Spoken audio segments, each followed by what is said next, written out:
Devara movie కోసం fans eagerly waiting. ఈ cinema shooting శరవేగంగా జరుగుతోంది. అలాగే మొదటిగా సినిమా రిలీజ్ డేట్ అనౌన్స్ చేసిన టైంకే ఈ సినిమా రిలీజ్ అవుతోంది.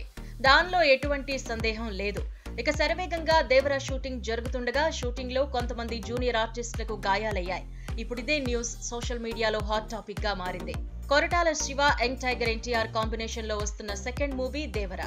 హై వోల్టేజ్ యాక్షన్ ఎంటర్టైనర్ గా తెరకెక్కుతున్న ఈ సినిమా మీద ప్రేక్షకుల్లో భారీ అంచనాలున్నాయి. ఇక దేవరా సినిమా ఓపెనింగ్ రోజునే కొరటాల శివ ఈ సినిమా కోస్టల్ బ్యాక్ డ్రాప్ లో జరుగుతుందని అనౌన్స్ చేశారు. దేవరా నుండి రిలీజ్ అయిన పోస్టర్లు, గ్లిమ్స్ కు ప్రేక్షకుల్లో అదిరిపోయే రెస్పాన్స్ వచ్చింది.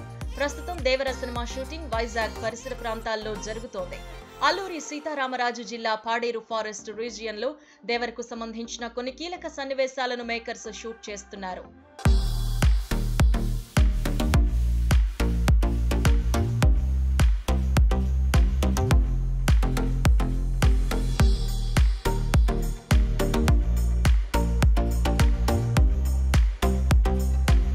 ఇక ఈ షూటింగ్ జరుగుతున్న సమయంలో జూనియర్ ఆర్టిస్టులపై తేనెటీగలు దాడి చేసినట్టు తెలుస్తోంది.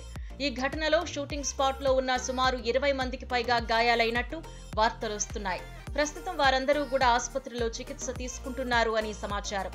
ఈ సంఘటన సమయంలో young tiger NTR shooting spot లో లేరు. ప్రస్తుతం వార్ 2 సినిమా షూటింగ్ లో ఎన్టీఆర్ బిజీగా ఉంటున్నారు. విశాఖపట్నంలో మొదట ఎన్టీఆర్ లేని సీన్స్ ని కొరటాల శివ షూటింగ్ చేస్తున్నారు. ఈ క్రమంలోనే తేనెటీగల దాడి జరిగిందని సమాచారం. అయితే దీనికి సంబంధించి మూవీ యూనిట్ నుంచి ఎలాంటి అధికారిక ప్రకటన రాలేదు. భారీ బడ్జెట్ తో తెరకెక్కుతున్న ఈ సినిమా 2 పార్ట్లుగా రాబోతోంది. ఫైనల్ గా దేవరా షూటింగ్ లో జూనియర్ ఆర్టిస్టులకు జరిగిన గాయాలకు సంబంధించి మేకర్స్ స్పందిస్తే కానీ మిగిలిన విషయాలపై ఓ క్లారిటీ వస్తుంది.